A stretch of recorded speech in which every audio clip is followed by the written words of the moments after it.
take you out tonight with me. State your name and what you do. I'm Anita Wardell. It's a pleasure to be here today to talk to you guys from iSing magazine. And I'm a jazz singer and I live in London. So why singing? Oh, well, there really wasn't anything else to do. Actually, no, that's a lie. My first love was to be an actress.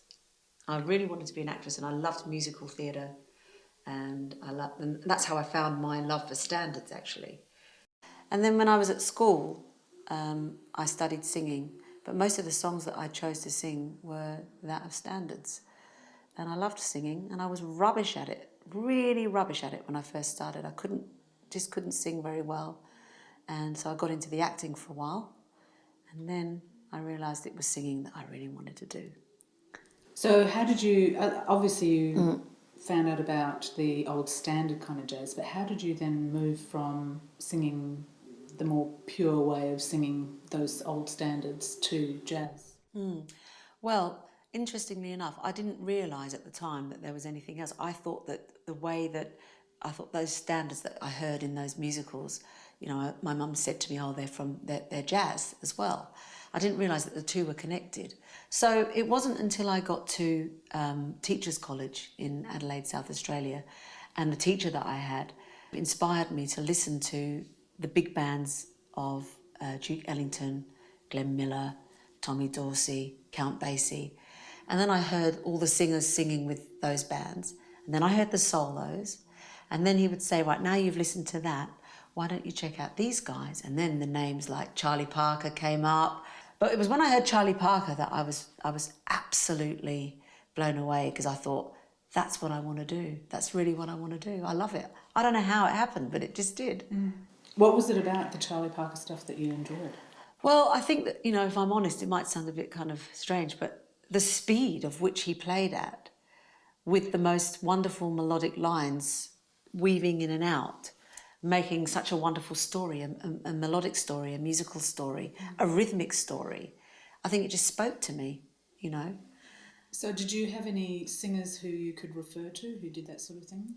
Well, you mean like in Adelaide? At the time, well, there weren't really any singers singing that sort of material, but there were some great singers that inspired me. There was a singer called Penny Eames, who was very much of the Billie Holiday style. She was one of my first teachers.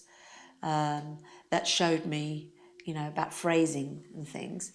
But it was with the instrumentalists that I really started to understand how fantastic and inspirational improvising was and how freeing it was. That's what I wanted to do. But I heard these two girls at Teachers College, that we had a stage band there. And I was studying theory next door, and I could hear all this ba-doo ba-doo do squee squah ba-doo squee do wee, and I thought, what's that? That's amazing. And I couldn't wait to get out of the class. So I ran from the theory class and I ran to the next door, and we had these little kind of glass inserts in the doors, and I was peering through the door, and these girls were singing what I now know to be Burke's Works by Dizzy Gillespie. They were scatting, and I waited till the end of the class, and then Eric Bryce, the teacher, came out of the room, and I just went, Mr. Bryce, and he said, yes, Anita, and I said, I want to do that for the rest of my life. What are they doing? What are those girls doing in there? And he said, they're scat singing. And then that was it. That was where the scat singing thing came about, and I just knew that what they were singing sounded a bit like what the Charlie Parker and the Miles Davis and the John Coltrane thing was going on, and I thought, oh, I can see that sounds similar to that. But it wasn't as easy as that, I found out later on, when my teacher said, well, if you want to do that, you've got to do this. And then a massive pile of records came, and listen, and just check everything out, you know. So that was it, really. So how do you describe your vocal style? I would say that I'm a singer who is very steeped in the bebop tradition. I don't think the title bebop singer is, you know, I mean, today it sounds a bit old-fashioned, but I think I absolutely adore that music, and it's where I've been, it's how I've grown up. I've grown up through that idiom. So I would say that I'm, you know, a singer that sings in the bebop tradition. And how did that tradition evolve in voice?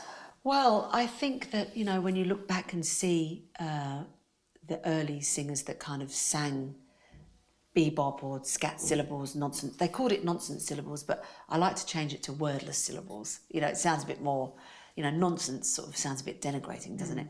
So anyway, well, of course, they say that the first known improvising came from someone like, not someone, but came from Louis Armstrong.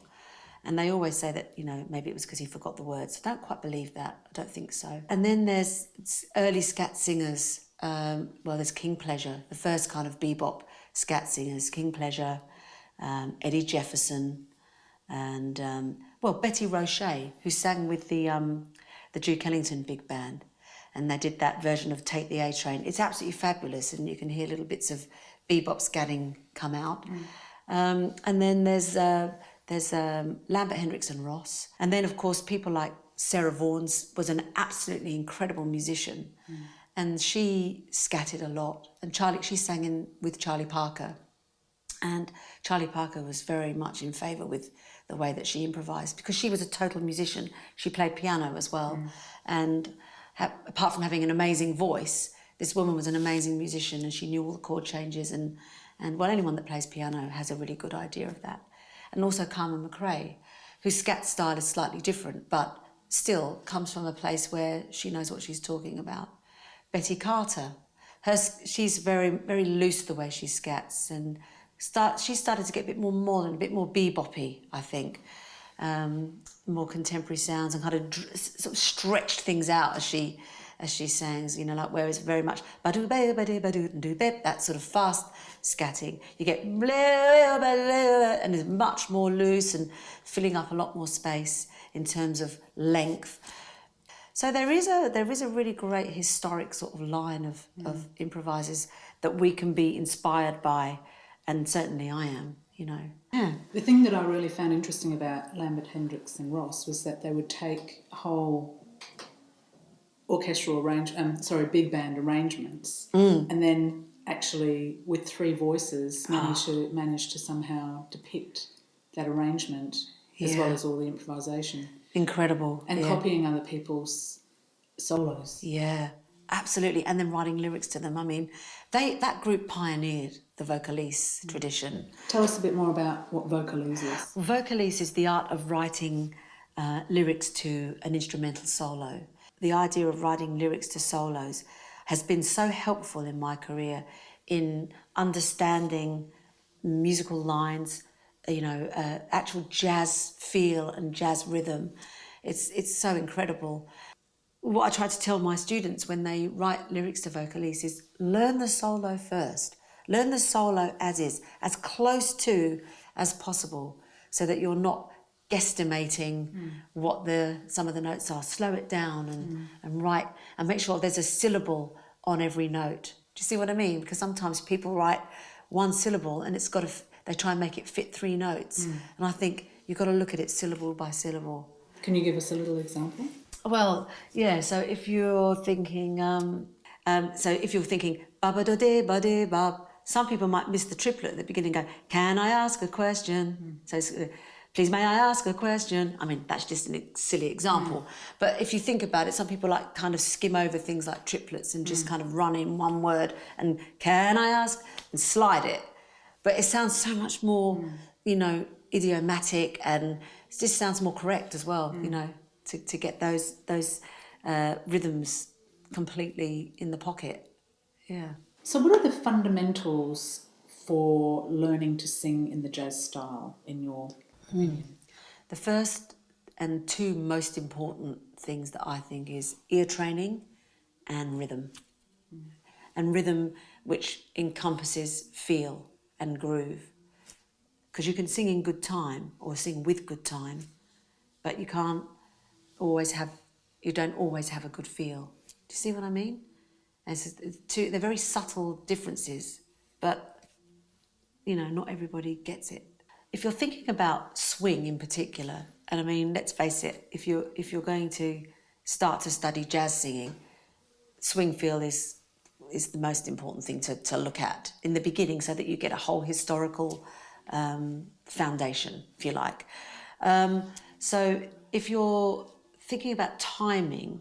So we can all go 1, 2, a 1, 2, 3, 4, and that's in time. But singing over that's another thing.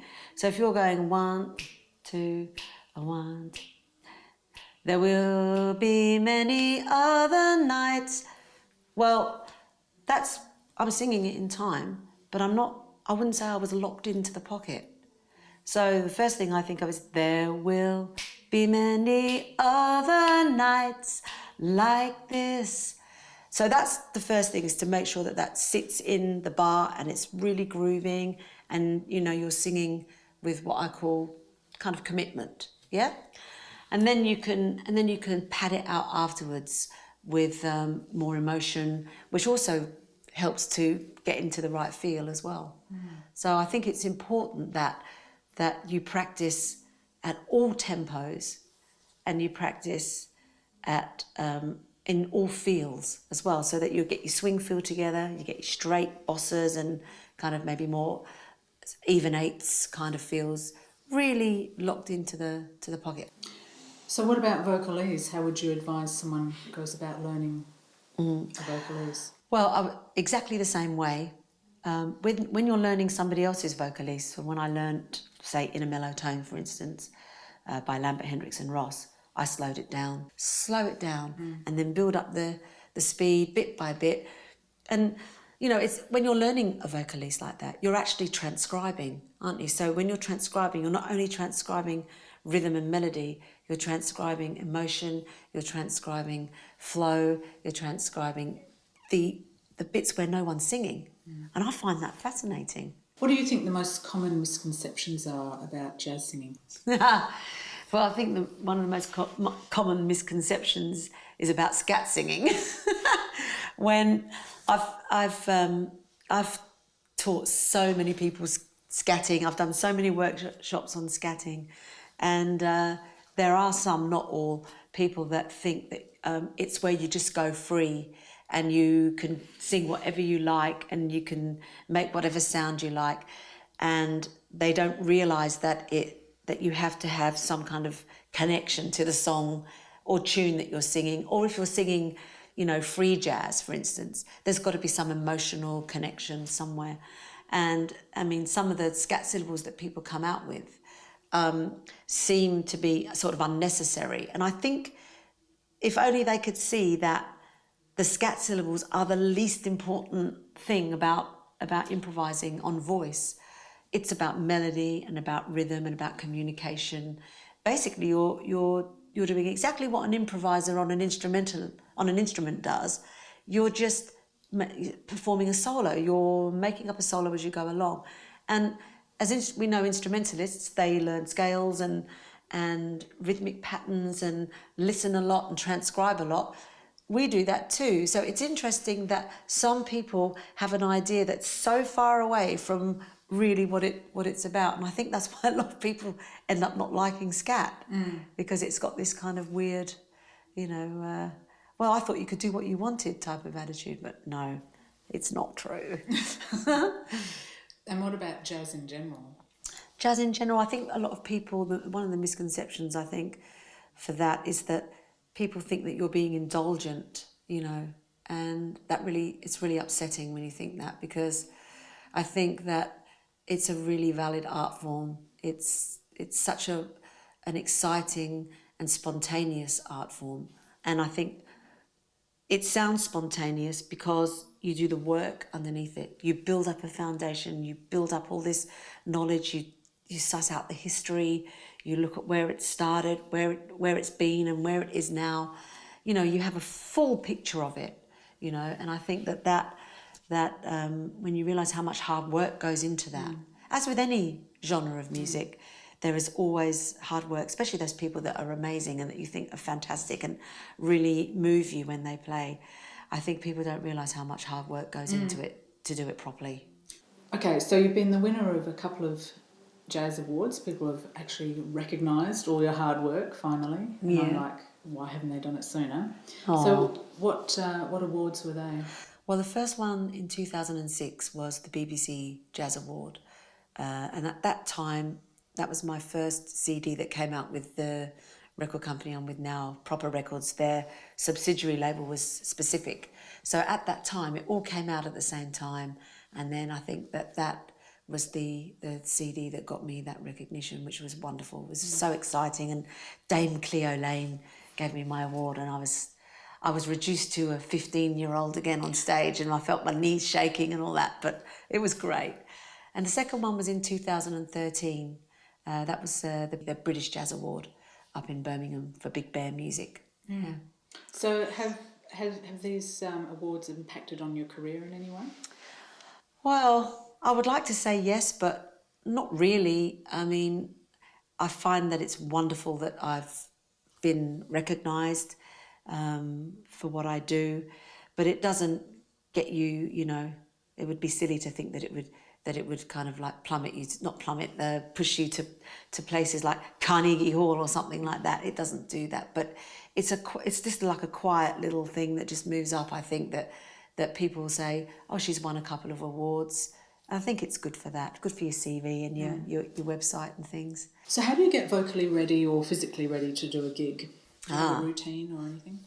Well, I do try and I warm up early in the day, just do some lip trills and some slides. Yeah, basic technical things. And then I'll listen to the style of music that I'm going to sing that night to get into the groove and get into the moment. And I'll always put on, you know, some of my favourite tracks like a Parker track, you know, or Mark Murphy.